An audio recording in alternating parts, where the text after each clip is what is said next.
Our second inductee of the evening is Nate Morris. Please watch this video and learn a little bit more about Nate. Nate Morris is the founder and chairman of Morris Industries, a Lexington-based technology conglomerate of ESG-focused holdings that reimagine the industrial economy. The signature asset of the company is Rubicon Global. Under Nate Morris's leadership as CEO, Rubicon became a catalyst for groundbreaking change across the waste and recycling industry, expanding operations to 5 continents and 18 countries. Morris has recruited the best investors, including Mark Benioff from Silicon Valley, Henry Kravis from Wall Street, and Leonardo DiCaprio from Hollywood into Rubicon Global. Rubicon has been recognized as one of the world's most innovative companies by Fast Company magazine and as an industry disruptor by Inc. magazine. Morris is the first Kentuckian to build a venture-backed technology startup with a market cap valuation that exceeds $1 billion.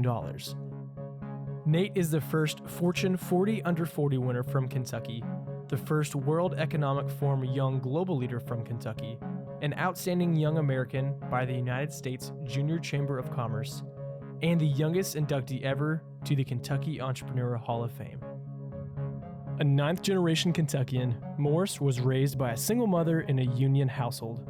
He is a proud product of Kentucky Public Schools, and Morris is a benefactor to the University of Kentucky. There he serves on the Dean's Advisory Council of the Gatton College of Business and Economics and was named the first ever entrepreneur in residence. Congratulations to Nate Morris on his Hall of Fame induction.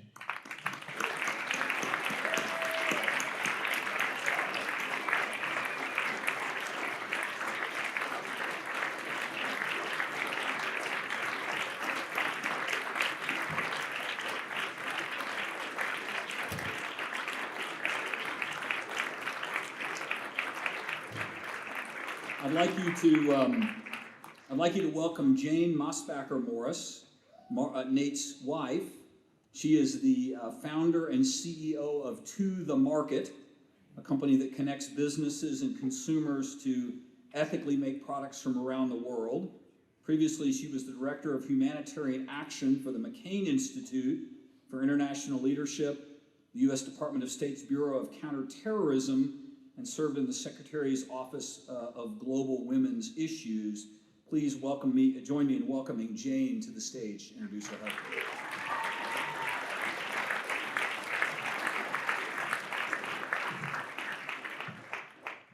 Thank you for that introduction, and good evening, everyone. It is a huge pleasure to get to be here, and an even bigger honor for me to have the opportunity to introduce my favorite person in the world, my husband, Nate Morris. I met Nate in the summer of 2010 on a blind date. And at the time, I was living in Washington, D.C., and he, of course, was living in Kentucky. This was long before the height of social media or online dating apps, and so neither of us really knew what to expect or even had a strong sense of what the other one looked like. In fact, if I remember correctly, I had been emailed a very grainy black and white photograph of Nate that included him somewhere in the back of a group of people that were apparently attending the Kentucky Derby. This was my first glimpse into Nate's very deep commitment to this Commonwealth. Despite the fact that we knew very little about each other, it turned out to actually be love at first sight. We spent that first evening talking about our family, our faith, our careers, and our vision for both of our lives. And on this first date, Nate boldly declared that we would get married. And that someday he would buy us a house in Kentucky's rolling hills, and that we would raise a family in his favorite place on earth. I told him that although Kentucky sounded great, I thought it would be best if we waited maybe at least 6 months until he proposed. So in true Nate form, 6 months to the day, we were on a plane to Paris France, where Nate actually proposed almost the moment we arrived. This is one of my very favorite Nate stories, of which I have many, because I think it exemplifies who Nate is and what Nate is about. Nate is a man of vision for his life, and he isn't afraid to take massive risks to make that vision a reality. He's brilliant, he's very funny, he's dynamic, and he's deeply committed to his faith and to the Commonwealth of Kentucky. I have personally watched in awe as he has built a multi-billion-dollar company with nothing more than credit cards and a deep passion for solving issues by leveraging the free market. I've also watched him pull off miracle after miracle, and he has never failed to exceed even my grandest expectations. I also have watched people that have doubted him again and again and again, and have been delighted to see Nate's dogged ability to deliver on even the most extraordinary of plans. Nate is a force. He is a businessman, he is a visionary, and he's a loving and loyal husband. I want to say that I'm truly over the moon to have the chance to introduce someone that I admire so very much. Nate, congratulations.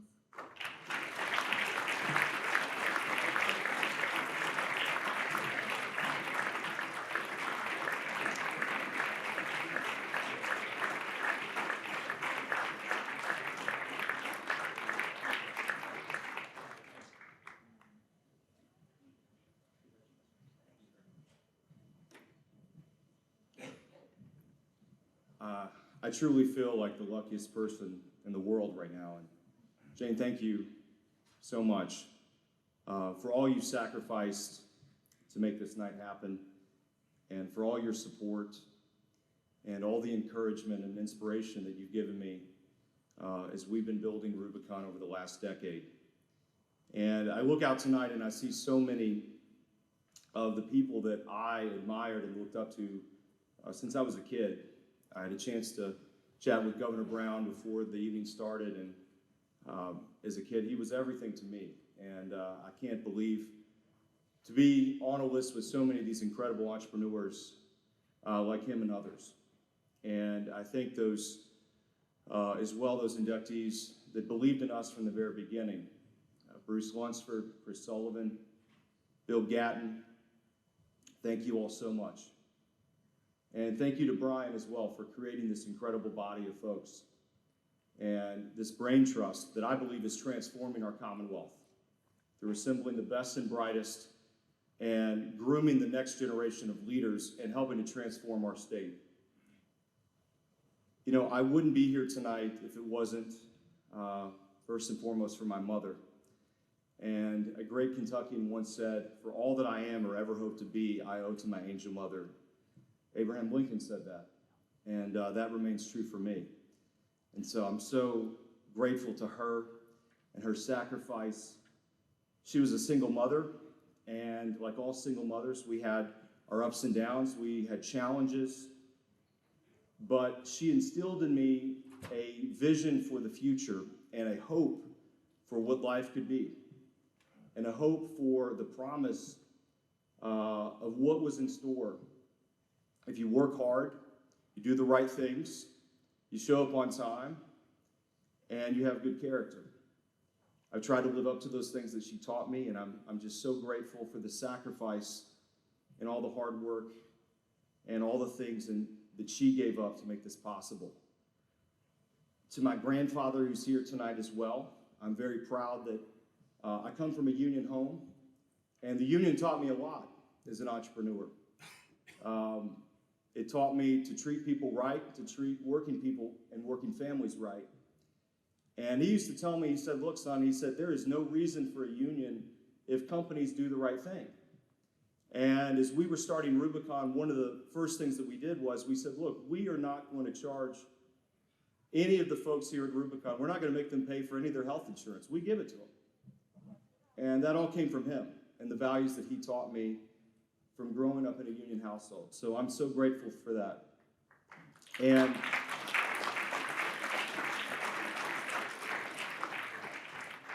And for those of you all who don't know what Rubicon is, I'm the only garbage man on the list. And my mother's only recognition of the garbage business was Tony Soprano. So it was a lot to explain. So we had to do some good somewhere. So I know here in the Commonwealth there's been a lot of discussion about our teachers. And I am very proud that I went to Kentucky Public Schools. And I am very rich because of the education that I got here in the Commonwealth.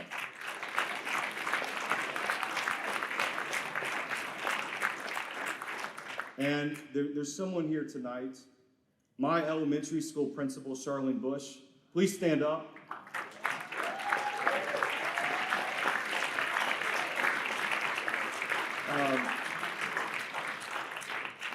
I first met Charlene when I was 5 years old as a kindergartner. And she was the first person as a third grader who encouraged me to get involved in student leadership activities. When I ran for president of my elementary school in 5th grade, she encouraged me to say, you got to keep going. You got to do this in middle school and high school and when you get to college. And she created a magical experience for us. And it's those memories and that association that I have with education, that love for education, is what carried me, that curiosity as an entrepreneur. And I love her so much, and I'm so grateful to her. And if we had teachers like her, and we could celebrate teachers like this every day, our world wouldn't have any issues. We could fix all the challenges we had. And I thank you so much for what you gave me. You'll never know how much I appreciate you. And we need to celebrate all teachers and what they do for us. There's someone else, Professor Susan Wiley, who came to see me from Washington, D.C. Thank you so much as well, my college professor. So grateful for you being here and for all the student internships. When I was working full-time as a student, she helped me get through that process. And if it wasn't for scholarships and all the things that I had to do, I wouldn't have been able to get the education I got. So thank you so much, Professor Wiley, for being here. I'm so grateful for everything you've given me. And I just want to say to all the entrepreneurs out there, Rubicon was started with $10,000 on a credit card. And a decade later, we've created, tremendous value for the shareholders that have invested in our business. And we're giving the waste industry a run for their money. We've been in the middle of big business and big government, and we're giving a really tough industry transparency, technology, and data, and moving the industry forward in a way that no one thought was possible. And I don't want you to ever give up on the power of your thoughts and the power of your dreams and what that means on how you can transform an industry. And it's not money, it's going to be the power of your dreams and your ideas that are going to make our world better. And don't ever lose that passion. And when we were first starting, it was Rubicon Global, us going to Silicon Valley in New York from Kentucky with a waste deal and saying that we're going to revolutionize through technology. We were laughed out of the room. But now, as many have said tonight, technology is here to stay in Kentucky. And I believe we are going to be at the epicenter of how and why the next generation of technology entrepreneurs are going to transform our country. We're going to transform the environmental movement. And we're going to make Kentucky give everybody else a run for their money. And I'm very proud to be a little bit part of that movement. And I hope that Rubicon will be an example for all of you all, that anything is possible right here in the Commonwealth. I want to also thank my team from Rubicon that's here, the co-founders of our business, Mark Spiegel, Hank Dudgeon, Lane Moore, Michael Heller, who's also back there, Perry Moss. Thank you all so much. And I think someone said this earlier today, please, download our app. We want all your trash. Everyone who's here, please don't go to Waste Management or Republic Service. We have one of our partner haulers here, Ecotech. Support Ecotech, your local hauler as well. But I believe anything is possible here in the Commonwealth. And I want to thank all of you all very much. And thank you all for all the folks that helped make this happen. Have a good evening.